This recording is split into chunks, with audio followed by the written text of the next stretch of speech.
कसे आहात तुम्ही सर्व? तर आज सर्वात अगोदर सकाळी सकाळी मी कपडे लावून घेतलेले होते मशीनला.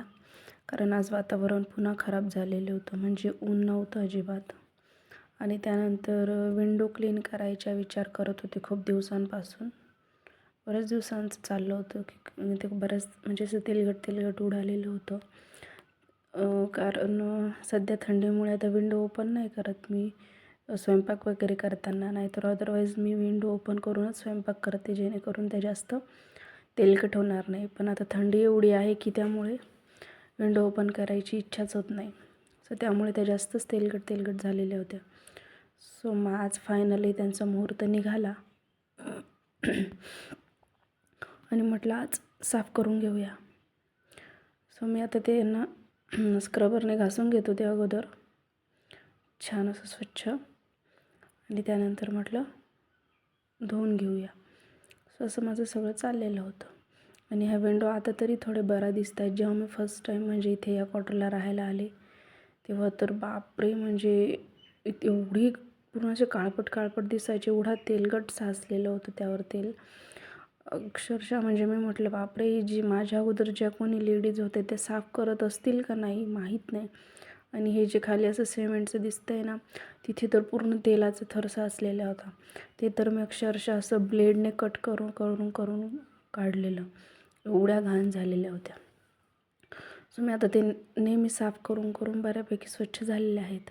सो मी ते साफ करून घेतले आणि पाणी टाकलं तर पाणी खूप उडत होतं खाली. मग त्यानंतर ओल्या कपडा करून करूनच अशा साफ केल्या आणि आता बऱ्यापैकी क्लीन दिसत आहेत.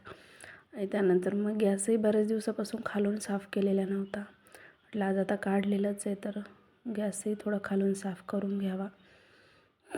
आणि तुम्ही असं गॅस वगैरे जर क्लीन करत असाल तर थोडं सांभाळून, कारण त्याला जो पत्रा वगैरे असतं असं, किंवा काही ठिकाणी हे सिलेंडरच्या पाईपला जो तार असतो तो एकदा माझ्या हातात खूप घुसलेला. तर त्यापासून मी आता थोडं घाबरत किंवा थोडं लक्ष देऊनच करते. कारण ते केव्हाही कुठेही कट होऊन जातं आपल्या हाताला आणि आपल्याला कळतसुद्धा नाही. त्यामुळे आणि गॅसही खालून नक्कीच बंद करा, कारण आता थोडी इकडे तिकडे आपण खालीवर करतो तेव्हा तो पाईपमधून म्हणजे असं सिलेंडर वगैरेची थोडं भीती असते. त्यामुळे खालून गॅस नक्की बंद करा. असं माझं चाललेलं होते कामं. आणि असं थोडंसं जरी आपण असं साफ करत राहिलं ना तरी बघा किती म्हणजे क्लीन दिसतं. बाबा इथे पूर्ण एवढं तेल साचलेलं होतं नवीन आले तेव्हा आता मी ते बरंच म्हणजे खूपच छान, म्हणजे खूपच क्लीन दिसतंय तसं बघितलं तर. सो असं माझी क्लिनिंग चाललेली होती आज. कारण आता सियाचे पप्पाही नाही आणि आज मग म्हटलं अगोदर आज क्लिनिंग वगैरे करून घेऊ आणि नंतर मग स्वयंपाक करू. कारण मग अशी कामं सकाळी सकाळी झाले नाही की बरं असतं.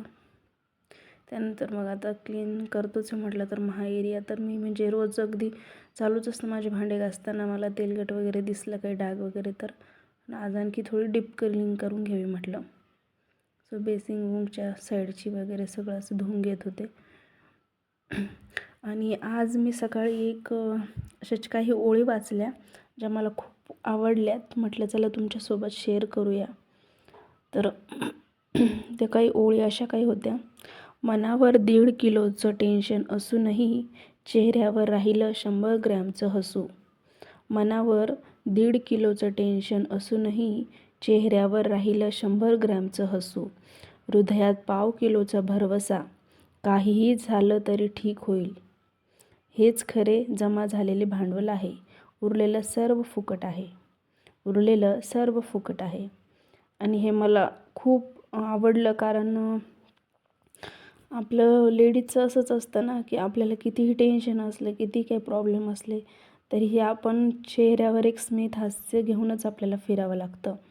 नेहमी चेहऱ्यावर म्हणजे आनंद असं आहे व असं दाखवूनच आपल्याला चालावं लागतं. आपण जास्त आपले दुःख कोणाशी शेअर करत नाही किंवा आपल्या चेहऱ्यावर दिसणार नाही याची काळजी आपण घेत असतो लेडीज. म्हणजे मला वाटतं मीच नाही तर म्हणजे जवळपास सर्वच लेडीज माझ्याशी या गोष्टी बाबतीत रिलेट करत असतील. कारण सर्वच लेडीज असंच करतात की आपले प्रॉब्लेम काय आपण कोणाला सांगणार वगैरे वगैरे. सो असं आपल्या लेडीजचं असतंच, जेंट्सचंही असेल, आय डोंट नो. पण लेडीजचं असं असतं की त्या जास्त कोणाशी या अशा गोष्टी शेअर करत नाहीत. सो जाऊ द्या. त्यानंतर मग बघा किचन माझं असं छान असं काहीसे दिसत होतं आणि खूप म्हणजे क्लीन दिसत होते तरी ही विंडो. त्यानंतर मग संध्याकाळीच वेळ होती. सो मग मी आता सियासाठी ड्रायफ्रूट्स लाडू बनवायचा विचार होता माझा. ज्या अगोदर बनवलेले होते तर तेही संपले होते. म्हटलं चला चालू थोडेसे करून घ्यावेत, कारण अजूनही बऱ्यापैकी थंडी पडते. सो या अगोदर मी ड्रायफ्रूट्सचे केले होते आणि गावाकडून आले तेव्हा मेथीचे बनवले होते, तर तेही संपले होते आता. म्हटलं हे करून घ्यावं. मग आता मी कढईमध्ये काजू आणि बदाम भाजून घेतलेले आहेत थोडेसे असे, जास्त नाही, थोडे नॉर्मल आणि तूप वगैरे न टाकता भाजले. त्यानंतर थोडेसे अक्रोडही भाजून घेते मी अगदी लाईट आणि कमी गॅसवर. आणि त्यानंतर खजूर मी मिक्सरला काढून बघितली पण ती निघतच नव्हती, कारण ती चिकट असते. तर ती निघतच नव्हती, म्हणजे ती पूर्ण अगदी त्याचं जी रिंग असते ती जाम होत होती. मग म्हटलं आता काय करावं. मग कढईमध्ये त्याच्या बिया वगैरे काढून ते थोडीशी अशी पातळसर करून घेतली, जेणेकरून त्या नरम होतील. आणि ते नरम झाल्यावर मग हे सर्व मिश्रण मी मिक्सरमधून काढले आणि ती खजूरही त्यात टाकली. ते सर्व एकजीव करून घेतलं मग.